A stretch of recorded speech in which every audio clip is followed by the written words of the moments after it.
पति के बिना एक पत्नी का दर्द क्या होता है, इसे वही महसूस कर सकती है जिसने कभी दूरियां सही हों। हम बात कर रहे हैं उस बहादुर बीएसएफ जवान की जो गलती से सीमा पार पाकिस्तान पहुंच गया। पत्नी की आंखें इंतजार कर रही हैं अपने पति के लौटने का। बीएसएफ जवान की पत्नी प्रेग्नेंट है, एक नन्ही जान जो इस दुनिया में आने वाली है। क्या उसके जन्म के समय बीएसएफ जवान पिता मौजूद रहेंगे? बीएसएफ जवान की वापसी कब होगी? ऐसे कई सवाल हैं जिनके जवाब अभी किसी के पास नहीं है। पाकिस्तानी सीमा में पहुंचे बीएसएफ के जवान पीके साहब की 5वें दिन भी वापसी नहीं हो सकी।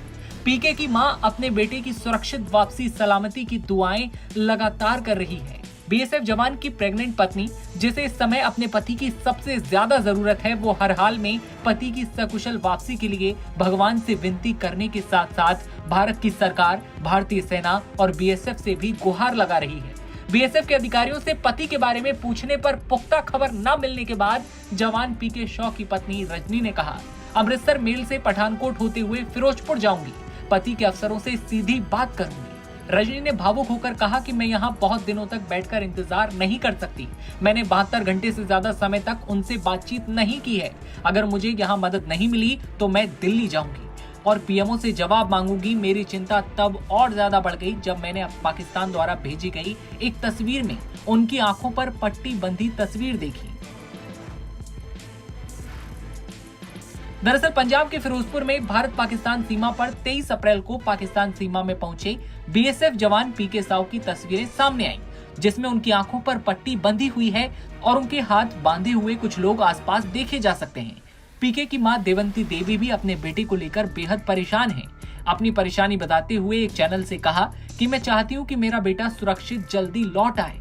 बीएसएफ अधिकारियों का कहना है कि उनकी तरफ से पाकिस्तान के कब्जे में रह रहे अपने जवान को लाने की भरपूर कोशिश की जा रही है, लेकिन अब तक सफलता हाथ नहीं लगी है। अधिकारियों से जब ये पूछा गया कि क्या जवान साहब की सुरक्षा और खाने पीने का वहां ध्यान रखा जा रहा है, जवाब में अधिकारियों ने कहा कि आमतौर पर बॉर्डर पर तैनात कोई जवान अगर गलती से सीमा पार चला जाता है तो उसके साथ कम से कम इस तरह के मामलों में तो कोई दुर्व्यवहार नहीं होता है, लेकिन फिर भी इस बात की पूरी कोशिश की जा रही है कि पाक की गिरफ्त में उनके जवान को किसी तरह की कोई हानि न होने पाए। वहीं अधिकारियों ने बताया कि इस घटना के बाद से बॉर्डर पर लगे बीएसएफ के तमाम जवानों को इस बारे में बेहद जागरूक रहने के आदेश दिए गए हैं कि वो किसी भी सूरत में आईबी पार न करने पाए, क्योंकि अब हालात पहले की तरह नहीं रहे। ऐसे में अपनी तरफ से कोई गलती ना करें, ये आदेश न केवल पंजाब में बल्कि जम्मू कश्मीर बॉर्डर पर लगे बीएसएफ के जवानों के लिए भी दे दिए गए हैं। लेकिन इस बीच पत्नी को इंतजार है अपने बीएसएफ पति के लौटने का। खबर पर आपकी क्या राय है, कमेंट सेक्शन में बताइए और तमाम खबरें सबसे पहले देखते रहने के लिए आप बने रहिए।